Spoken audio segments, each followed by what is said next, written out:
Assalamualaikum warahmatullahi wabarakatuh.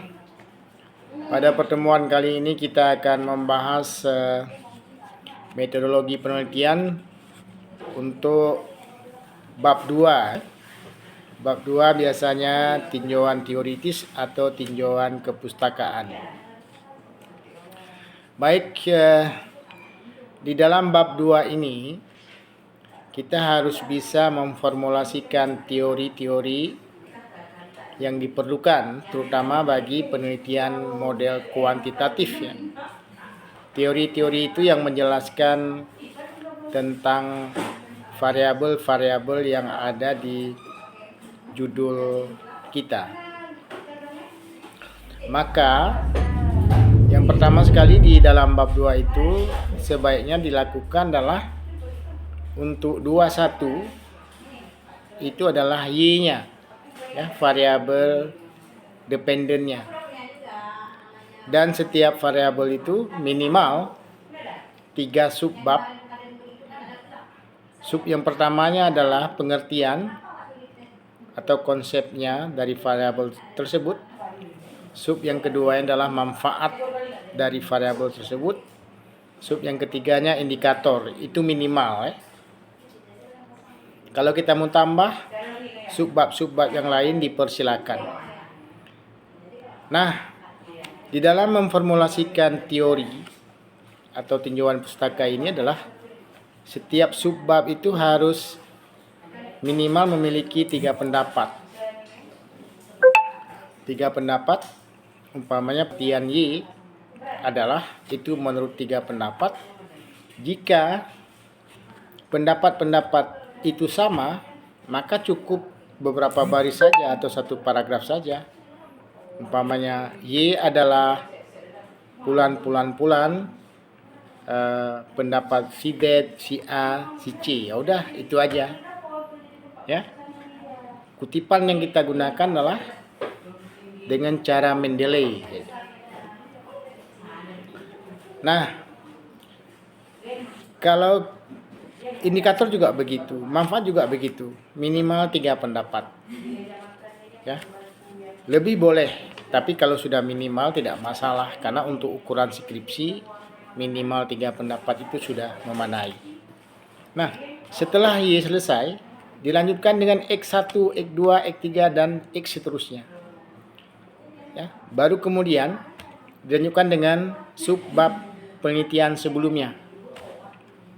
Nah, tata cara dalam kutipan bab 2 ini adalah apabila dia kurang daripada 5 baris, ditulis seperti isi skripsi biasa, dan apabila dia isi kutipan itu 5 baris atau lebih, itu ditulis dalam 1 spasi.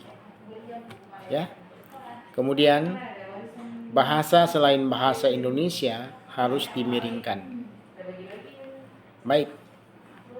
Setelah subbab penelitian sebelumnya, kita lanjut dengan subbab kerangka pemikiran.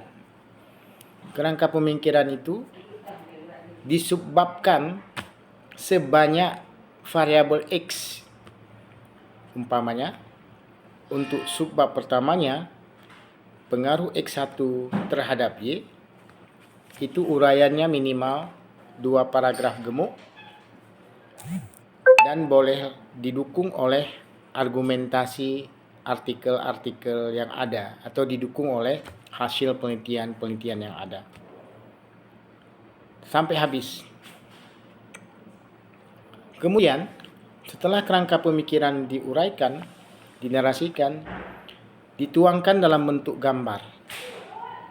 Dituangkan dalam bentuk gambar. Bentuk gambarnya adalah yang pertama di sisi kiri ditaruh X1 berjajaran X2, X3 dan seterusnya.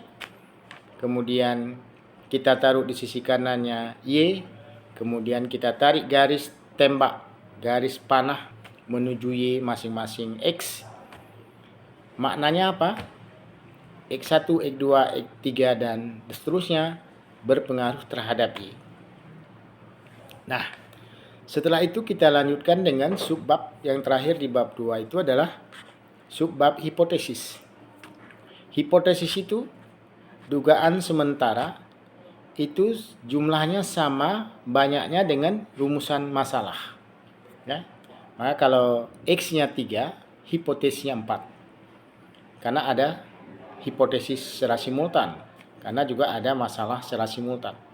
Kalau X-nya 2, hipotesisnya 2. Maka setelah itu selesailah bab tinjauan kepustakaan atau tinjauan teoritis. Nah, untuk latihan boleh dibuka buku metodologi dan boleh dibaca-baca jurnal yang ada agar jauh lebih kita bisa memahami. Untuk sementara kita akhiri dan harus banyak berlatih. Wassalam.